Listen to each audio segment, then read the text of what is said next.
And today we have the owner of GBC Electric. Now I'm going to read to you the email that he sent me of some details explaining what kind of person he was. Okay, are you ready for this, Chris? Okay. Do you feel like your ego is going to get destroyed here? Is that what I'm already sensing in this whole conversation? Is that what's going on? He says, I started in 1994 as an apprentice. Now, that means the man knows what he's doing. Yes. Okay? Okay. Been in business as electrical contractor since 2006. Wow. He's getting to be old, too. It's showing he's a little old now. Okay? Okay?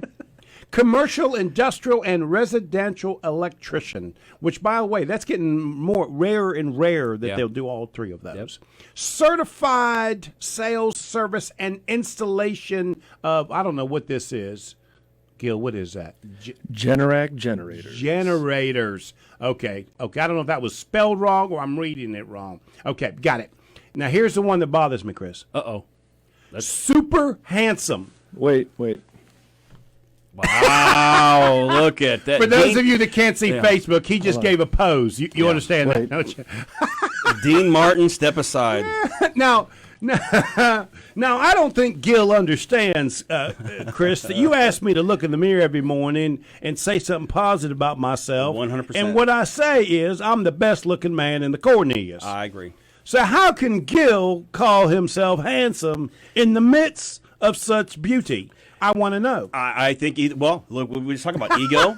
Is it ego, or does he actually have or do you use it ego on his side, or is it ego on your side getting hurt, or is it ego on his side that he may have something to stand on? Well, Facebook, somebody just said, oh, nice. Yeah. Maybe there's two of you. I think it's more science-based. Oh. Yeah. The angles. Seems legit. There we go. The profile. Symmetry. There we go. Okay, that's enough of picking on the guy. Okay. So, Gil, how do you pronounce your last name? Castaneda. Castaneda. Gil owns GBC Electrical Contracting. Gil, thank you so much for being on the show, my friend. I appreciate it. No problem. Thanks You're for a having good me. sport. Let me pick on you. I appreciate that. So, okay, here's what I'm going to do. I want to know how you become an apprentice. How does that work? I mean, did you wake up in the morning and decide, I think I want to connect wires? And so you went knocking on somebody's door. How does that happen? So I don't know if this is how everyone does it, but what you do first is you get a job at Burger King. And then you work at Burger King and you say, I would like to not work at Burger King anymore. And then your buddy's dad is an electrical contractor. And then you agree to clean up the shop and do little things, and then eventually he sees he lets you touch a wire too. He's got cheap labor that he can do a little more with, and the rest is history. And so you I don't know that you know this, but I've always wanted to be an electrician. Always. I mean, my whole life that is something I just felt like, gosh, I could do it, until I realized I'm afraid I might get electrocuted, and so I can't touch the wires. I get scared. I'm afraid of the wires. It's the red wire that scares me. So I'm curious. So you took the job with your buddy's dad simply because you thought it was a job, not because it was something that interests you? Well, because I'd be able to work with my buddy, for one, and it paid more than Burger King. Right. And my dad always told me to find a trade, learn a trade, and that he was right. That's even more important now than it was back then. And other than that, it was just an opportunity to do something different. And then, as most things go, you don't, as a teenager, you don't make decisions that will, I mean, you do, but you don't do it on you were purpose. making a decision. Right, exactly. Right. And then, you get to the point where you're just like, well, this is my career, and it turns out to be a good one. It helps to be able to not just have a job you go to every day, but a job that you can use anywhere you go. Right. And I'm going to take a break, and we come back. I talked to the Statesville High School group about 2 years ago, and I spoke specifically about service-related businesses and how I believe it is the future for successful millionaires. And you are an example of that, in that you can take a craft, you can learn it, then you can build a business around it. And it doesn't take college to do that. It just takes a desire to want to learn a service related craft, and no Chinese, no Iranian, no Mexican is going to take this job away from you, because you've got a knowledge and experience and a skill set that is always going to be needed. You can't ship that stuff out. It's got to be done here. So when we get back, let's talk some about that. Sure. You are listening to Local Biz Now. I am Joe Vagnone, and we're talking with Gil Castellano. Did I say that right? Absolutely wrong. Castaneda. Castaneda. Chris, you made him make fun of me. You just did that. I blame you for that. He's encouraged him. making you work for this. Okay. Say it one more time. Castaneda. GBC Electric. Mm-hmm. Phone number 704-500-9232. Again, GBC Electric, 704-500-9232. If it's Friday morning, we're learning something. We'll be right back. And we are back. You are listening to Local Biz Now. I am Joe Vagnone, and I'm here with my co-host, Chris Villani. He is the creator of Rise of the Super Athlete, ground-up design of mental toughness, focus, and unstoppable confidence. And we're also here with Gil. Let me try this, Gil. Castaneda. That's good. Castaneda. Mm-hmm. I mean, I shouldn't really hold you. I was too giving bad, you yeah. opportunity to pick on me. Well, you're doing a good job. I mean, it took Okay. me till I was, 2, 3, to be able to pronounce it correctly. So you're saying a 3-year-old could pronounce this, is what you're saying? Yes. Okay, gotcha. GBC Electric, 704-500-9232. Gil, thanks so much for being here. Let's talk a little bit more about the business of electric, right? I mean, it has always been one of those trades that has it's this admiration that I have for somebody to do this. And so do you find yourself more and more pleased with the decision that you made to be in the industry? Because, it's not as if most of us know what you do every day, right? Mm-hmm. Talk a little bit about that. Well, I'll be honest with you. It more so now, because interesting tidbit would be that the average license holder of electrical licenses in North Carolina is somewhere in the 58 to 60-year-old range.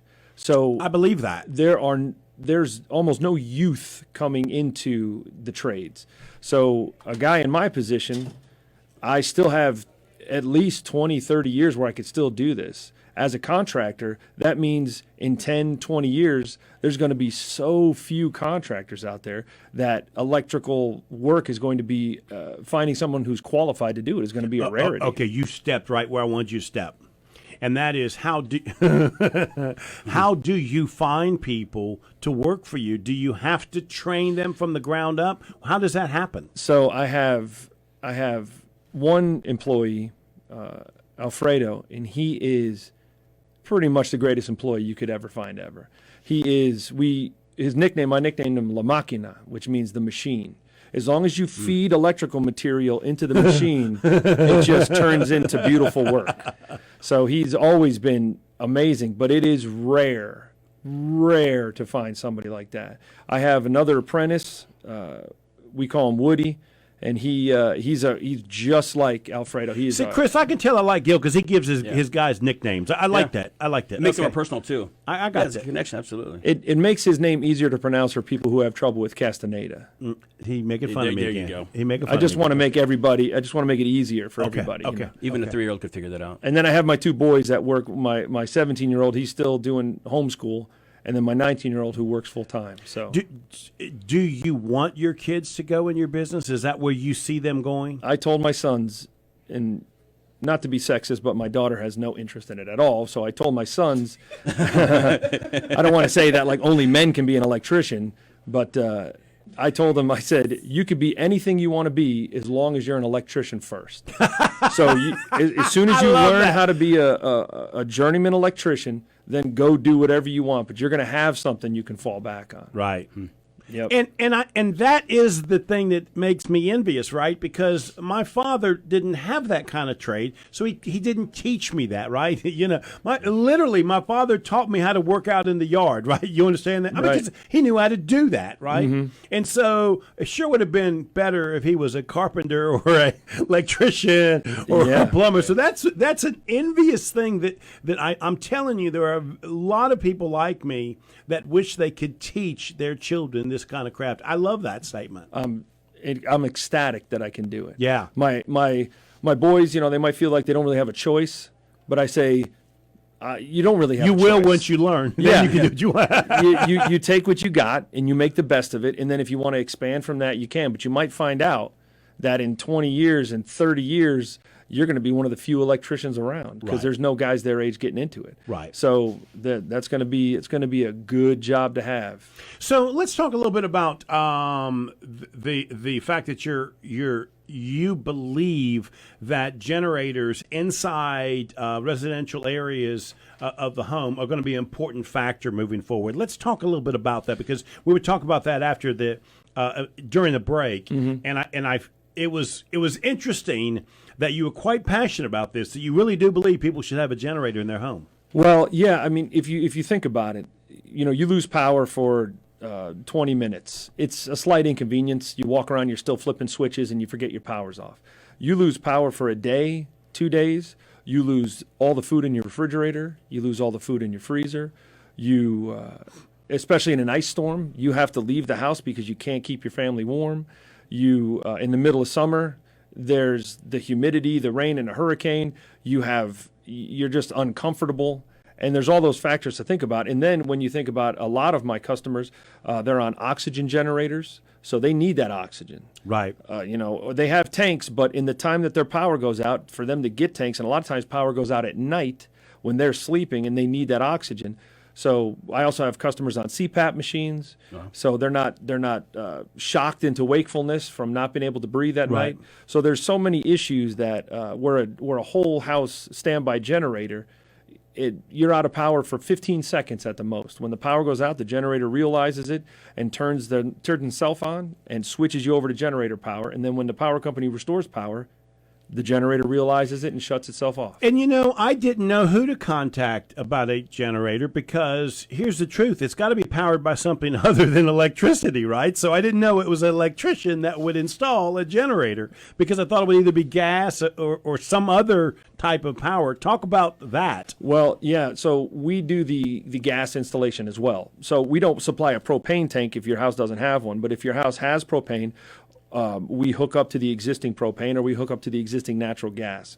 When propane contractors, when the customer tells them they're getting a generator, then they purchase a propane tank and the propane company brings it to the house. But from there, GBC Electric handles everything else. So it's the price that I can propose to the customer includes, a turnkey price. They don't have to worry about Right. contacting that. So, That's okay. just real quickly here. So, what I'm hearing is you're giving people who may be in a situation now where they're panicked, they're kind of afraid or fearful or they're worried about, and you give them kind of a peace of mind. Is that right? Yeah, security is a huge issue. It's the knowledge that no matter what happens, I will not be without power. And that's not just for people with medical conditions. It could be for people who work from home. Yeah. They support their family on a work from home business. They can't be without their internet. Right. They can't be without their computer. Right. And if they have a battery backup, which many people do because they don't want their internet going down in a tiny little blip, but Right. if they have a battery backup that can run their computer and their modem for 15 seconds, Right. they're never without their computer or their internet.